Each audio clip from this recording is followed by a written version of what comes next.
살아계신 하나님 아버지, 감사와 찬송과 영광을 올려드립니다. 아멘. 오늘도 저희들에게 생명을 주시고 새날을 주시고 하나님의 은혜의 보좌 앞으로 저희를 불러주셔서 하나님께 찬송하고 기도를 드리며 예배하며 하나님의 생명의 말씀을 듣게 하시니 아버지 감사합니다. 아멘. 이 자리에 나온 한 심령의 마음과 눈과 귀와 입술을 여셔서 아멘.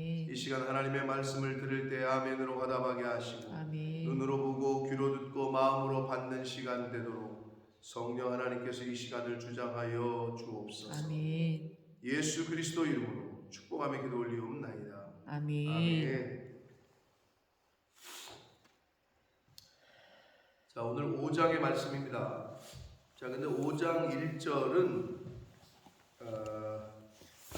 본래는 히브리어 원문에 보면 4장 마지막 4장 14절로 되어 있는데 왜 5장 1절로 끊어놨느냐?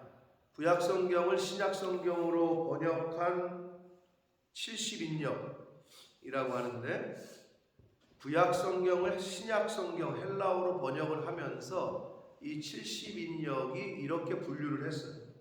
그래서 이제 그걸 그대로 따르느라고 이렇게 돼 있는데 본래 내용상은 그 4장 마지막에 5장 1절이 들어가야 자연스럽고 5장 2절부터 새로운 단락이 시작이 된다. 이렇게 보시는 것이 자연스러운데 자, 5장에서는 구약성경의 여러 군데에서 메시아 예수 그리스도의 오심에 대한 예언의 말씀을 많이 하시거든요. 근데 이 5장은 신약에서 이제 오실 그리스도 예수 그리스도의 재림에 대한 강림에 대한 예언으로 보는 것이 봐도 아주 자연스럽습니다. 그래서 2절과 3절은 예수 그리스도의 탄생하는 곳과 탄생지와 고난에 대한 이야기, 4절부터 9절은 구원 사역에 대해서, 그리고 10절부터 15절은 심판 사역에 대해서 이렇게 묘사를 하는 것으로, 그래서 신약에 나오는 예수 그리스도의 행적과 거의 일치합니다. 그래서 1차적으로는 역사적으로는 이스라엘과 바벨론과의 모습이라고 보시면 되겠지만 결국에는 예수 그리스도께서 이 땅에 오셔서 대적자들을 멸하고 그 후에 평강과 평화를 주시고 이제는 믿음으로 생활하고 믿음을 지켰던 사람들을 야곱의 남은 자를 구원하시는 그것으로 해석을 해도 이 5장의 말씀은 전혀 손색이 없습니다. 그래서 1차적 표면적으로는 바벨론과의 관계성 속에서 주시는 말씀이나 영적으로는 구속 사역 속에서는 메시아 사역, 구원 사역의 말씀으로 우리가 해석을 하게 되는데 자, 5장 1절부터 봅니다. 딸 군대여 너는 때를 모을지어다. 그들이 우리를 에워쌌으니 막대기로 이스라엘 재판자의 뺨을 칠 것이다.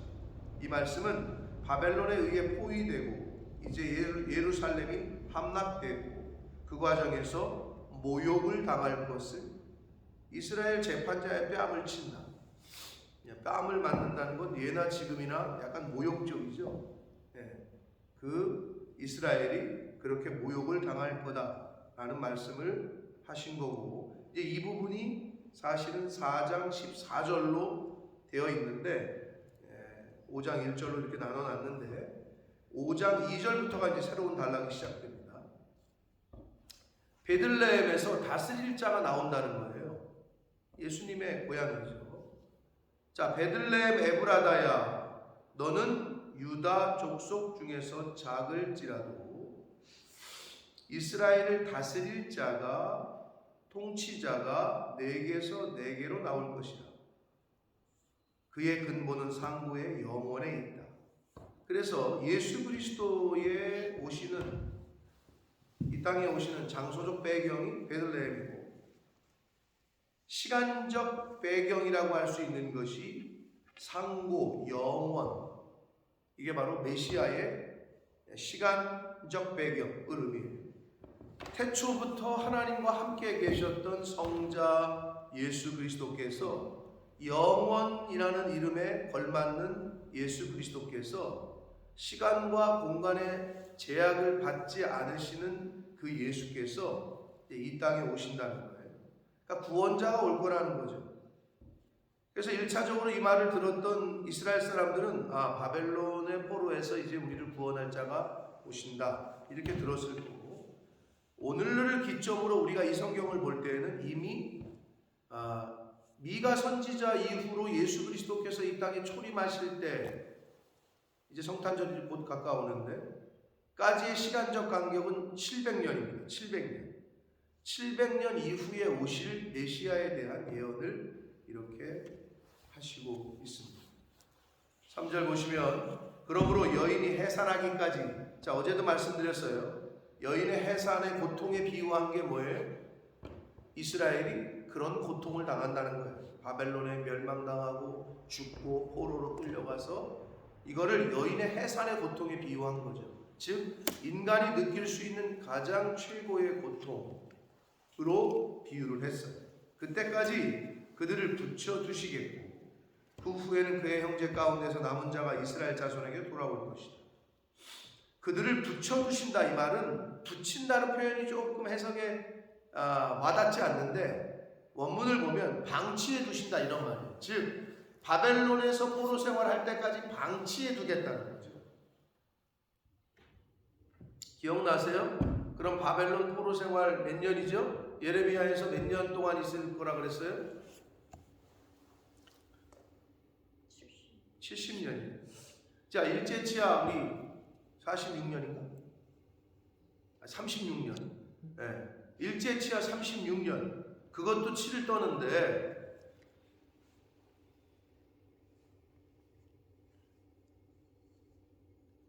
일본이 어저께 16강을 확정 지음으로 인해서, 제가 어제 누구를 만나서 야 우리는 역사적 배경 때문에 그래 그랬더니 충분히 이해 안 돼. 나는 일본이 떨어졌으면 좋겠다 이랬더니 너의 그 마음을 충분히 이해 안 돼. 근데 어제 아주 역사적으로 조 1위로 16강에 진출을 했어요. 아시아 국가로서는 사상 최초로 2회 연속 지난 대회 16강을 갔었거든요. 요번에 또 간 거죠. 그러니까 아시아 국가로서는 사상 최초로 이제 16강에 가게 된 거죠. 오늘 우리나라가 기로에 서 있는데 아무튼 어떻게 될지 모르겠습니다만, 자 일제치하 36년도 우리가 치를 떠는데 70년이면 따블이잖아요. 따블이 더 되잖아요. 그죠? 그러니 따블, 정확히 따블이네요. 70년이면. 그러니 뭐 얼마나 그 고통이 심했겠습니까? 그러니까 그냥 그를 붙여두신다 이 말은 방치해 두신다. 이것이 더 원문에 가까운 해석인데, 그러면 더 이해가 쉽죠. 그렇게 이제 70년이 차고 후에는 그의 형제들 가운데서 남은 자가 이스라엘 자손에게로 돌아온다. 이거는 당연히 이스라엘 바벨론 포로 귀환을 의미합니다. 자 4절 봅니다. 그가 여호와의 능력과 그의 하나님 여호와의 이름의 위엄을 의지하고 서서 목축하니 그들이 거주할 것이라. 이제 그가 창대하여 땅끝까지 미칠 것이다. 자 그러면 바벨론 포로에서 끝내게 된 역사 속에서 봤을 때 바벨론에게서 해방이 돼서 이스라엘이 돌아오잖아요. 성경에 보면 이 사람을 예수의 종이라고까지 표현을 했죠. 그게 누구예요? 바벨론이 누구한테 망해요? 페르시아. 메데바사. 누구 왕 때 그럼 귀환해요? 고레스죠. 1차적으로 여기서 고레스를 의미하고 구속사역 속에서는 메시아를 의미한다. 이렇게 해석하시면 된다는 거예요. 자, 그래서 그는 1차적으로는 고레스라고 볼 수 있겠고, 구속사역 속에서는 궁극적으로는 메시아다. 왜냐하면 성경에도 고레스를 처음에는 하나님의 종이라고까지 표현을 했거든요. 그래서 1차적으로는 고레스, 그러나 이 예수 그리스도를 의미하는 것으로 보시면 되겠고, 5절 보시면 이제 확실해지는 게 더 그렇죠. 예수님이라는 게 이 사람은 평강이 될 것이다. 평강의 왕으로 오시는 분이 메시아 예수 그리스도시잖아요. 아수르 사람이 우리 땅에 들어와서 우리 궁들을 밟을 때에는 우리가 7 목자와 8 군왕을 일으켜 그를 치리니. 자, 예수 그리스도께서 이 땅에 오셔서 이제 구원하시고 다스리실 때에는 하나님의 백성들을 괴롭히는 그 어떤 세력이 와도 7 목자 8 군왕은 장군들, 장수들 또는 이스라엘의 권력자들을 의미하는데, 이 말은 뭐냐? 이스라엘이 어떤 대적과 싸워도 이길 수 있는 강력한 힘을 가지게 될 것을 이제 예언하고 있습니다. 6절 보시면 그들이 칼로 아수르 땅을 황폐하게 하며 니므롯 땅 어귀를 황폐하게 하리라. 아수르 사람이 우리 땅에 들어와서 우리 지경을 밟을 때에는 그가 우리를 그에게서 건져낼 것이다. 아수르 땅과 니므롯 땅, 다른 땅이 아니고요, 아수르를 니므롯이라고도 불렀어요. 그러니까 같은 거예요. 자, 아수르는 바벨론에게 멸망을 당하죠. 결국은 뭐 같은 의미예요. 바벨론에게 멸망을 당해서 바벨론 땅이 아수르 땅이고 아수르 땅이 바벨론 땅인데, 그가 우리를 그에게서 건질 것이다. 앞에 나오는 그는 메시아 또는 하나님이라고 보셔도 되고, 우리를 그에게서, 아수르 또는 바벨론에게서 건져낼 것이다. 대적들에게서 구원하실 것이다. 7절 야곱의 남은 자는, 야곱은 이스라엘을 말하죠. 야곱은 이스라엘의 전의 이름이죠. 그래서 야곱이라고 얘기할 때는 이스라엘 전 부족, 야곱의 12 자녀들이 이제 이스라엘 부족을 이루었으니까 그렇게 표현하는 거란 말이에요. 그래서 야곱의 남은 자는 이스라엘의 남은 자를 의미하는데, 이거를 초대교회 교부였던 종교개혁을 일으켰던 마틴 루터는 어떻게 해석하느냐? 이거는 신약의 교회를 의미합니다. 결국 오늘날로 봤을 때 교회, 즉 예수 믿는 사람들, 그러니까 궁극적으로 마지막 때의 남은 자들을 의미한다는 거예요. 많은 백성 가운데에 있으리니 그들은 여호와께로부터 내리는 이슬 같고 풀 위에 내리는 단비 같아서 사람을 기다리지 아니하며 인생을 기다리지 않는다. 이거는 사람 또는 세상을 의지하지 않는다라는 의미고요. 누가? 이슬 같고 단비 같은 예수 그리스도를 믿는 사람들 또는 오늘날의 교회들, 우리가 교회니까. 자, 그렇게 해석할 수 있는데, 그러면 이슬과 단비는 성도, 남은 자인데, 이슬과 단비는 생명을 뜻해요. 구약성경에서는 이슬과 단비, 비가 내리지 않은 물은 생명이잖아요. 이슬 같은 청년들이 나올 거다. 뭐 이슬이라는 표현이 구약성경에 많이 나오는데, 그 이슬은 생명력을 상징하거든요.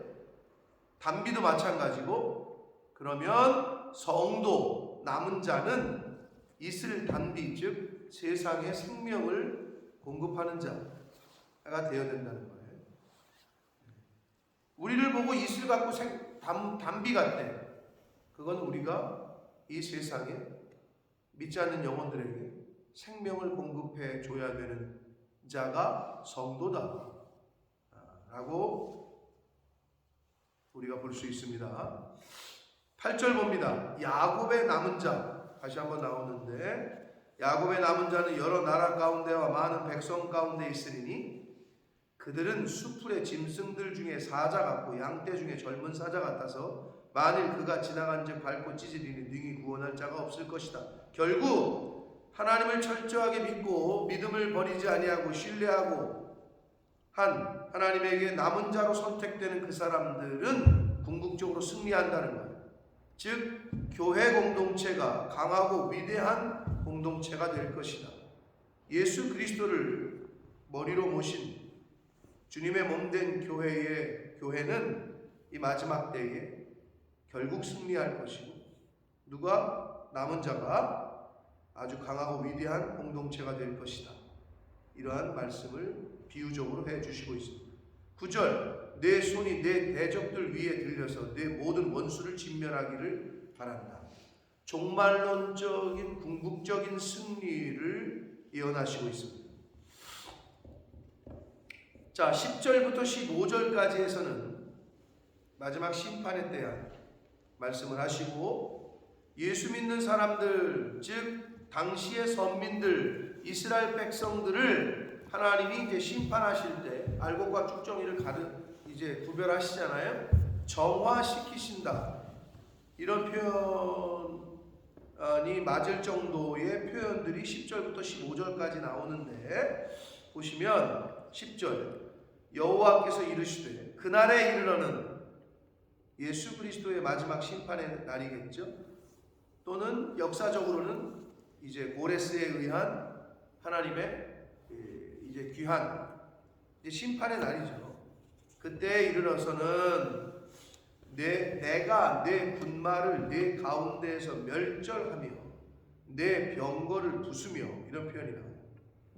여러분 우리가 예레미야 또는 구약의 역사서를 볼 때 우리가 알았지만 이제 하나님께서 하나님의 약속으로 70년이 차고 나서 고레스라는 사람에 의해서 포로 귀한 칙령이 내려지잖아요.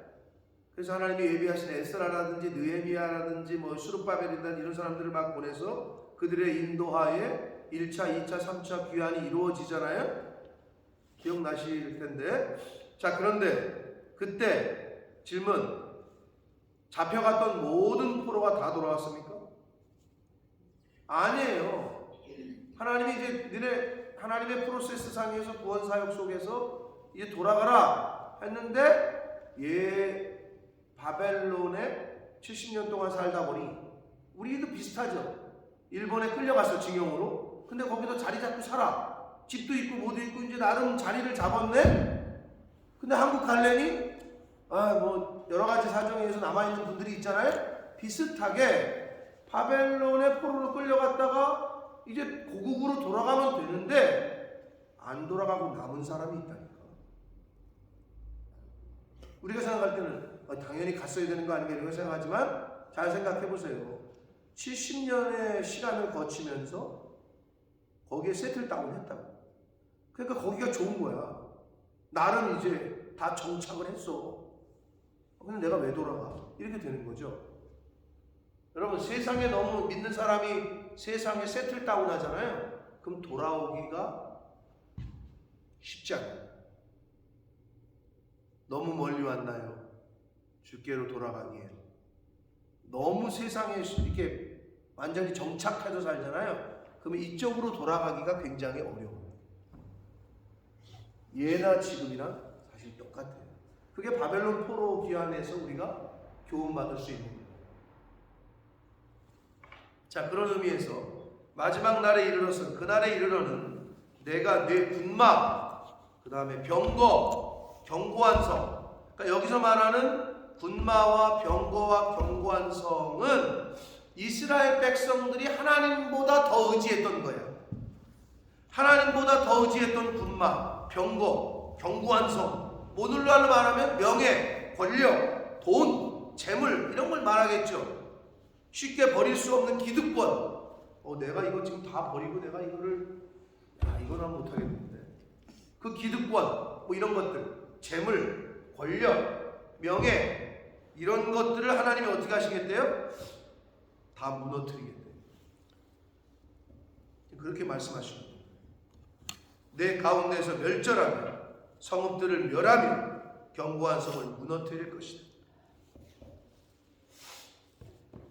하나님이 그러시기 전에 빨리 회개하고 돌아오는 게 제일 좋아요.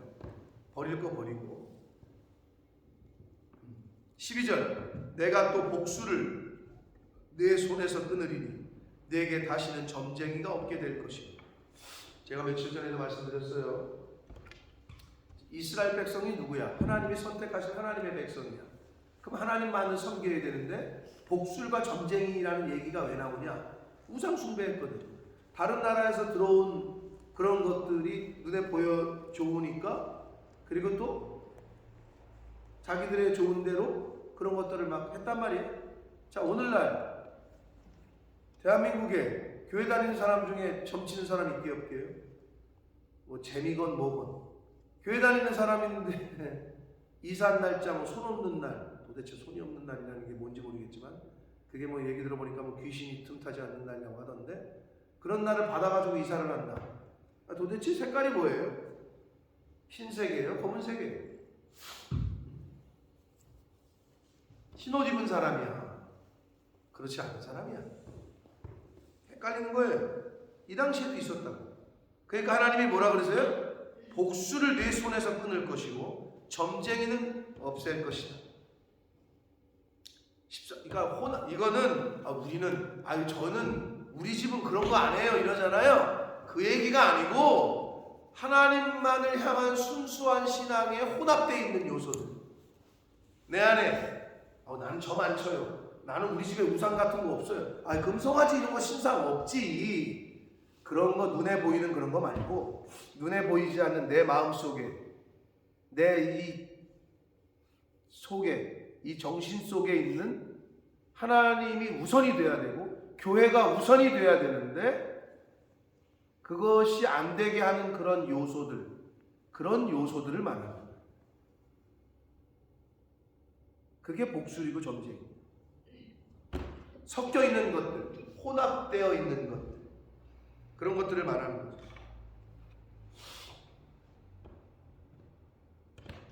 13절 내가 이스라엘 백성들이 새긴 우상과 주상을 너희 가운데서 멸절하리니. 당연하죠. 하나님은 뭐 이런 거는 어떻게 같이 하실 수가 없는 거니까. 내가 내 손으로 만든 것을 다시는 섬기지 못할 것이다. 여러분, 하나님보다 더 우선하는 걸 여러분 마음속에 두시면 둬봤자 손해예요. 빨리 버리셔야 돼요. 빨리 우선순위를 확정하지 않으시면 하나님은 질투하시는 하나님이에요. 빨리 앞으로 이 우선순위를 바꾸셔야 돼요. 근데 오늘날에는 특히 뭐 오늘날 우리 교회 다니는 사람들 중에 무슨 뭐 목각, 뭐 우상, 금송아지 뭐 이런 거 없잖아요. 그렇죠? 근데 뭐 그런 거 있을 수 있겠죠. 금송아지는 없는데 금거북이. 왜 금 있잖아요. 금을 거기다 모셔놓고 한마디로 재물을 거기다 모셔놓고 집안에 그래가지고 근데 보니까 주변에 어려운 사람, 가난한 사람, 교회가 힘든데도 자기네 집에는 금거북이를 그냥 금부치를 쌓아놨는데 이거는 돌보질 않아요. 이런 걸 의미한다고 할 수 있겠죠. 나에게는 이 재물이 우상이니까. 왜 예수님이 뭐라 그랬어요? 말세에는 하나님이냐 재물이냐 이 둘 중에 선택해야 될 거라고 그랬잖아요. 예수 믿는 사람은 그것에서 아주 철저하게 민감해야 해요.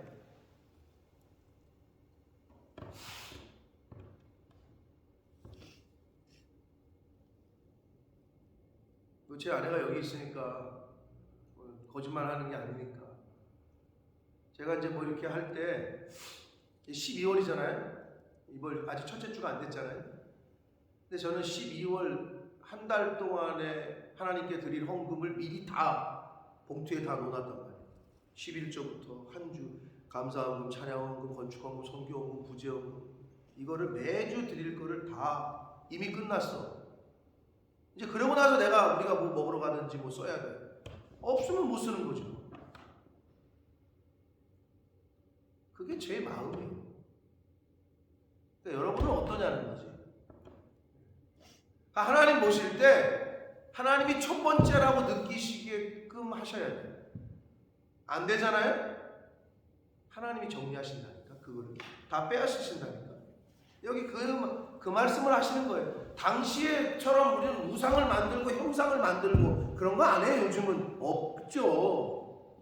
그런데 혼합되어 있고 하나님보다 내가 하나님을 자꾸 뒤로 우선순위에서 밀리게 하는 것들, 이것들이 있다면 여러분 빨리 다시 리오더를 하셔야 됩니다. 아멘.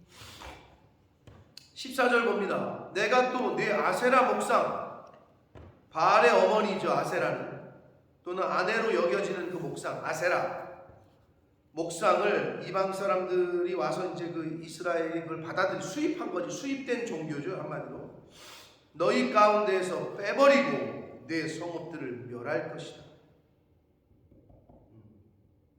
구체적으로는 역사 속에서 아합 왕 때에 아합 왕의 아내가 누구예요? 이세벨이죠. 이세벨이 시집 오면서 가지고 왔던 그 퍼트린 우상이 이제 아세라인데, 바알과 아세라, 이게 이제 이스라엘 사람들에게 퍼졌었죠. 근데 하나님이 그것을 빼버리고 성읍들을 멸할 것이다. 15절 내가 또 진노와 분노로, 이게 이제 핵심이거든요. 결론이에요. 순종하지 아니한 나라에 갚을 것이다. 분명히 하나님이 나보다 더한 것들을 내게 두지 말고 우상 숭배하지 말고 뭐 이런 것들을 쭉 말씀하셨잖아. 이스라엘에게는, 이스라엘이 왜 복된 민족이에요? 율법을 받았거든. 하나님의 말씀, 법을 받았거든. 세상 사람들은 모르는 하나님의 말씀을 받았거든. 오늘날로 말하면 저와 여러분이죠. 진리의 영을 우리에게 주셨거든. 그런데 이스라엘이 그 말씀에 순종하지 않고 하지 말라는 것들을 했거든. 그러니까 하나님이 그들에게 진노와 분노로 순종하지 아니한 나라, 순종하지 아니한 백성, 순종하지 아니한 자에게 갚을 것이다 라고 지금 말씀하시고 있습니다. 사랑하는 성도 여러분, 예수 그리스도께서 이 땅에 오셔서 이제 심판하실 때에 결국은 여러 가지 뭐 복잡한 이야기가 있지만 한마디로 얘기하면 순종했냐 안 했냐, 근데 이걸 물으실 거라는 거죠.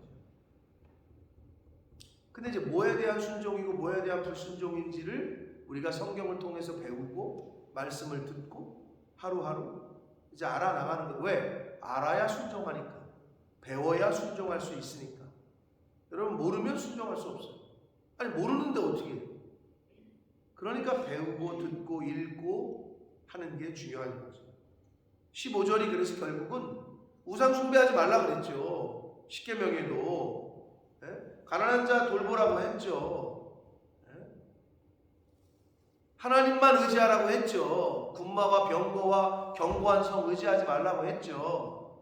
근데 자꾸 하나님이 아니라 다른 돈을 의지하고, 하나님이 아니라 사람을 의지하고, 하나님이 아니라 어떤 세상의 힘과 권력을 의지하고 그런 얘기들을 하는 거예요. 그럼 어떻게? 네가 순종했니 안 했냐에 따라서 내가 너에게 벌을 내리든지 상을 주든지. 이게 이제 성경의 전체적인 계속되는 메시지잖아요. 진노와 분노로 순종하지 않은 나라에 갚으리라 하셨습니다.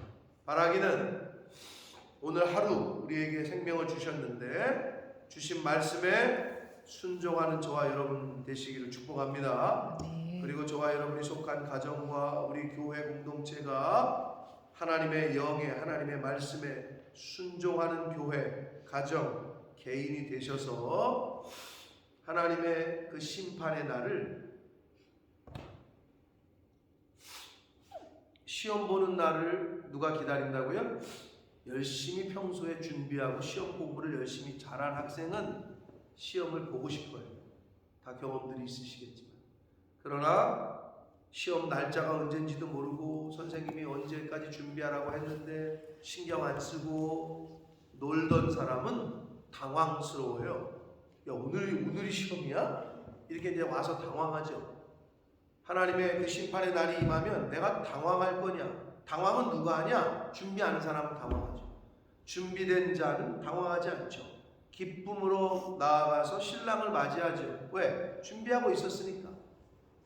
그게 다 성경에 연관되는 말씀들이에요. 잘 준비하는 오늘이 되시기를 축복합니다. 아멘. 그래서 기쁨으로 그날을 맞이하는, 여기서 말하는 그날, 메시아의 날,